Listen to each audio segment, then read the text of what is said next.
Assalamualaikum warahmatullahi wabarakatuh. Nama saya Dinda Afnelia dari TBI 1. Saya dari kelompok 3. Di dalam video ini saya akan menjelaskan secara singkat isi dari makalah saya mengenai cara memperoleh modal. Di dalam makalah ini terdiri dari 4 topik pembahasan. Yang pertama, pengertian modal. Yang kedua, jenis-jenis modal usaha. Yang ketiga, sumber-sumber modal. Dan yang keempat, kelebihan dan kekurangan suatu modal. Langsung saja kita masuk ke pembahasan yang pertama, yaitu pengertian modal. Modal merupakan pokok utama dalam menjalankan suatu usaha atau bisnis, karena modal merupakan salah satu unsur di mana perusahaan dapat menjalankan usahanya dan mendapatkan keuntungan. Modal adalah dana yang digunakan untuk menjalankan suatu usaha agar tetap berjalan. Selain itu, modal juga dapat diartikan sebagai sesuatu yang diperlukan untuk membiayai operasional perusahaan mulai dari berdiri hingga beroperasi. Modal digunakan untuk membiayai segala keperluan perusahaan, mulai dari biaya prainvestasi, biaya perizinan, biaya investasi, serta pembelian aktiva tetap dan lain sebagainya. Pembahasan yang kedua mengenai jenis-jenis modal usaha. Pada dasarnya, jenis-jenis modal usaha terdiri dari 2 jenis. Yang pertama, modal investasi, dan yang kedua, modal kerja. Modal investasi adalah modal yang digunakan untuk jangka panjang dan dapat digunakan secara berulang-ulang. Penggunaan utama modal investasi adalah untuk pembelian aktiva tetap seperti lahan, gedung atau bangunan, mesin-mesin, peralatan, serta investasi lainnya. Modal investasi adalah porsi terbesar dalam komponen pembiayaan suatu usaha dan biasanya dikeluarkan pada awal perusahaan didirikan.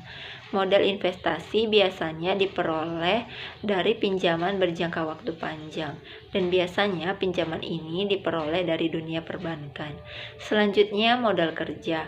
Modal kerja adalah modal yang digunakan untuk membiayai operasional perusahaan pada saat perusahaan sedang beroperasi.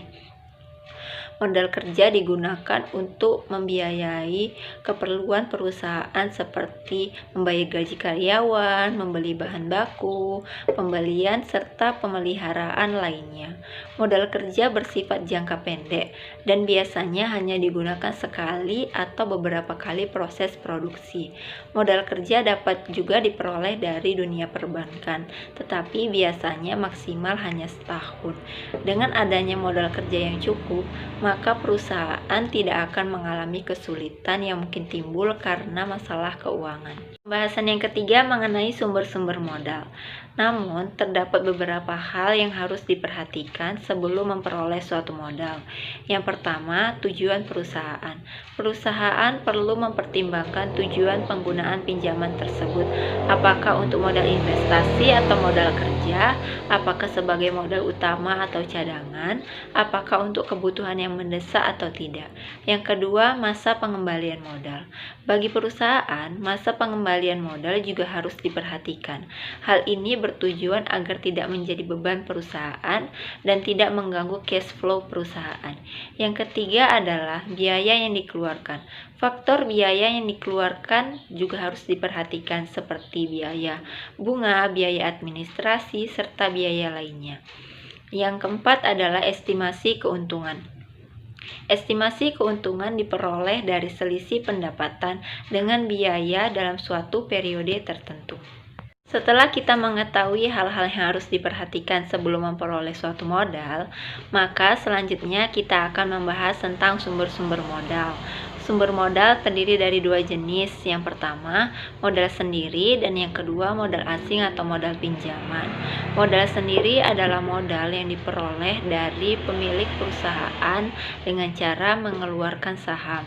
Modal sendiri adalah dana yang telah disiapkan oleh pengusaha untuk memulai dan menjalankan usahanya, yang diperoleh dari dana yang telah disisihkan dari penghasilan di masa lalu, yang disimpan baik di rumah maupun di bank dalam bentuk tabungan atau deposito.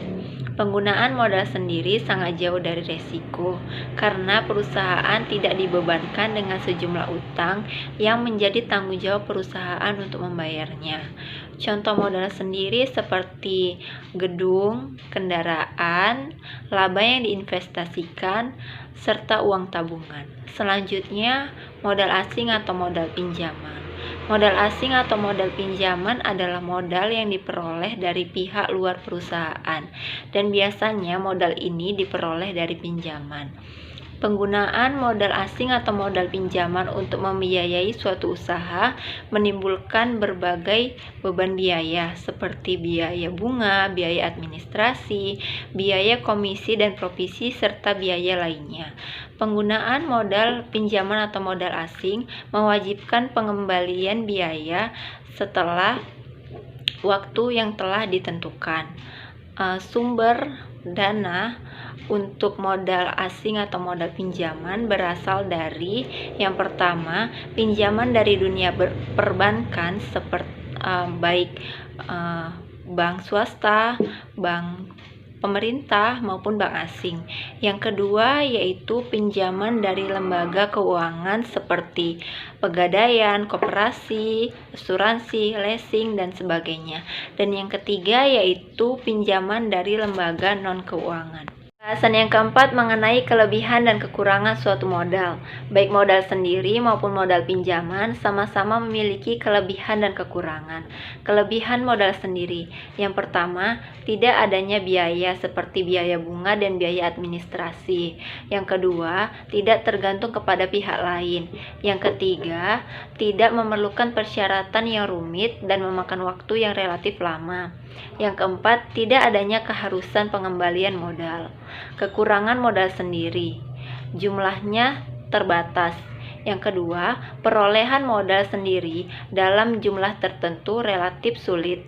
Yang ketiga, kurangnya motivasi pemilik. Maksudnya ialah pengusaha yang menggunakan modal sendiri, motivasinya lebih rendah dibanding dengan pengusaha yang menggunakan modal asing atau modal pinjaman. Kelebihan modal asing atau modal pinjaman. Yang pertama, jumlahnya tidak terbatas.